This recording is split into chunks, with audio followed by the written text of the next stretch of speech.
Narration change. তো narration চেঞ্জকে আমরা ভাগ করি ডাইরেক্ট স্পিচ আর ইনডাইরেক্ট স্পিচ। তারপরে রিপোর্টিং ভার্ব মানে যেটি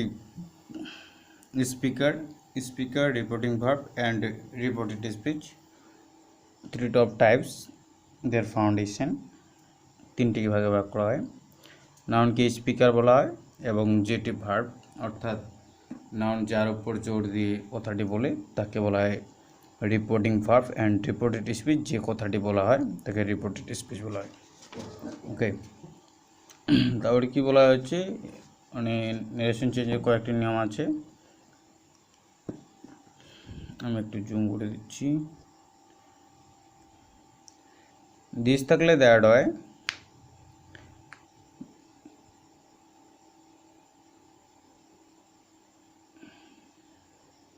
these those, now then, here there, come go, ago before, thus so that is why, this day that day। ওকে, তারপরে কি বলা হয়েছে, আরেকটু জুম করে দিচ্ছি।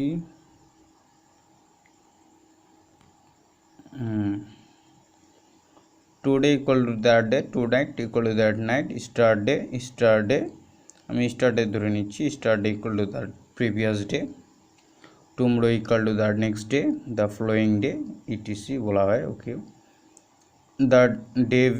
The day before yesterday, 2 days before। Okay, last night, the previous night. প্রাথমিক narration চেঞ্জের নিয়ম। তারপরে কি বলা হয়েছে, যেটি সবথেকে গুরুত্বপূর্ণ, মানে আমাদের ন্যারেশনটি প্রধানত সেন্টেন্সের উপর নির্ভরশীল। তো অ্যাসার্টিভ সেন্টেন্সের ক্ষেত্রে অর্থাৎ সাধারণ বাক্যের ক্ষেত্রে যেখানে অর্থাৎ সাবজেক্ট ইকুয়াল টু নাউনটি প্রাধান্য পাবে, সাবজেক্ট হিসাবে প্রথমেই থাকবে সাবজেক্ট, তাকে বলা হয় অ্যাসার্টিভ সেন্টেন্স। অ্যাসার্টিভ সেন্টেন্সে আমি মানে সংজ্ঞাটা বলছি না, তার স্ট্রাকচারটা নিয়েও বলছি। তো সেখানে লিঙ্কার হিসেবে দ্যাট হয়। আর সবথেকে ভাইটাল বিষয় যে তোমরা হয়তো জানো যে ন্যারেশনে ইনভার্টেড থাকবে, ইনভার্টেড কমা স্পিচের মধ্যে। তো এটাকে তোলার জন্য আর কি ইউজ করা হয় অ্যাসার্টিভ সেন্টেন্সে দ্যাট, আর বাকি সব সাবজেক্ট ভার্ব অবজেক্ট হিসেবে থাকে সাবজেক্ট ভার্ব হিসেবে। তারপর কি ইন্টারোগেটিভ সেন্টেন্স, ইফ বা ওয়েদার, যদি WH ওয়ার্ড ছাড়া থাকে তাহলে ইফ বা ওয়েদার দিয়েই হয়ে যায়। অর্থাৎ যদি কোনো অক্সিলারি ভার্বকে দিয়ে কোনো প্রশ্ন ইত্যাদি প্রশ্ন করা হলে তাকে বলা হয় ইন্টারোগেটিভ সেন্টেন্স। তো ইন্টারোগেটিভ সেন্টেন্সে ইন্টারোগেটিভ মার্ক উঠে যায় এখানে যখন ডাইরেক্ট স্পিচে করা হয়। এছাড়াও কি এখানে ইফ বা ওয়েদার যোগ হয় লিঙ্কার ওয়ার্ড হিসেবে, মানে কোমা উঠে গিয়ে, ইনভার্টেড কোমা উঠে গিয়ে, আর তারপর কি সাবজেক্ট ভার্ব অবজেক্ট হিসেবে চলে আসে এখানে একইভাবে। আর এর চেনার নিয়ম হচ্ছে কি, এখানে প্রথমেই কোয়েশ্চেন চিহ্ন থাকবে এবং তার সামনে হয়তো অক্সিলারি ভার্ব দিয়ে কোয়েশ্চেন শুরু হবে, নয়তো ডু বা ডাজ ইত্যাদি। আর WH ওয়ার্ড দিয়ে এছাড়াও আরেকটি কোয়েশ্চেন করেছে ইন্টারোগেটিভ সেন্টেন্সের, সেটি হলো কি WH ওয়ার্ডটি থাকলে তার কোনো লিঙ্কার ওয়ার্ড থাকে না, তার WH ওয়ার্ডটি ডাইরেক্টলি সেখানে বসে এবং তারপরে সাবজেক্ট ভার্ব অবজেক্ট হিসেবে ইউজ করা হয়। Imperative sentence equal to, that is imperative equal to advice,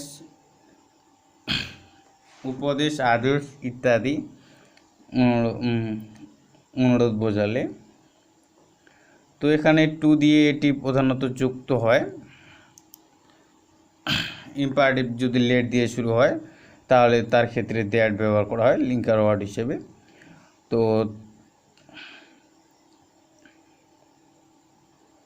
তো তারপরে কি সাবজেক্ট ভার্ব অবজেক্ট অনুসারে এটা হয়। অবজেক্টিভ সেন্টেন্স ইকুয়াল টু, যেখানে কি উইশ, মাইট অর্থাৎ মডাল ভার্ব দিয়ে এটি শুরু হয় এটা এর ক্ষেত্রে বিশেষ একটা নিয়ম। আর ইম্পারেটিভ সেন্টেন্সের ক্ষেত্রে কি, সেখানে বোঝাবে আদেশ, অনুরোধ ইত্যাদি মানে বোঝাবে। আর অপটেটিভ সেন্টেন্সের ক্ষেত্রে অর্থাৎ মডাল ভার্ব দিয়ে এটা শুরু হতেই হবে, এটা প্রধান বৈশিষ্ট্য। তো এটিও দ্যাট লিঙ্কার হিসেবে এখানে দ্যাট লিঙ্কার হিসেবে যুক্ত হয়।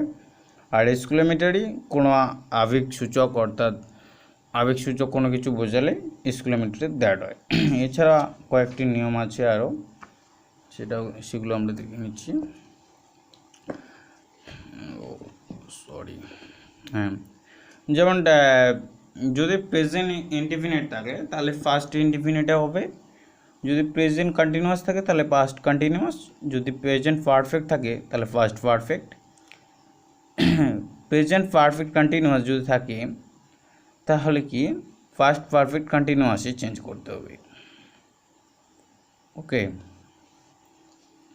তাকে পাস্ট ইনডিফিনিট যদি থাকে তাহলে ফার্স্ট পারফেক্ট, ফার্স্ট কন্টিনিউয়াস যদি থাকে তাহলে first perfect continuous, first perfect equal to know change and first perfect continuous equal to know change. Okay, future shall will যদি থাকে তো সেগুলো আমাদের শুড এবং উড হয়ে যায়, আর ক্যান থাকলে কুড, মে থাকলে মাইট, মডাল ভার্বগুলো। এটি ছিল মেন বিষয়, আমরা একটু এদিকে দেখে নিই। এছাড়াও কি বলা হয়েছে, যদি অ্যাসারেটিভ সেন্টেন্সের ক্ষেত্রে কিছু সস টু স ইত্যাদি যদি থাকে তাহলে টেল হয়, মানে স থাকলে সয় হবে, সে থাকলে স। আর যদি সেট টু থাকে তাহলে টোল্ড আসবে এবং স ওটার ক্ষেত্রে হয় না। ইন্টারোগেটিভের ক্ষেত্রে কি সেট টু এর পরিবর্তে আক্স বসানো হয়, ওয়ান্টেড টু নো, ইনকোয়ারি ইত্যাদি। এছাড়াও ইম্পারেটিভ সেন্টেন্স, অর্থাৎ ইম্পারেটিভ সেন্টেন্স সেট টু এর পরিবর্তে অর্ডার, অ্যাডভাইস, স বা সেটের পরিবর্তে। ওকে, অর্ডারটি এখান থেকে কি সেট বা সেট টু এর পরিবর্তে prayed wished, and exclamatory said বা সেট টু এর পরিবর্তে exclaimed with joy, exclaimed with sorrow ইত্যাদি ইত্যাদি। আমি দেখিয়ে দিচ্ছি। ওকে,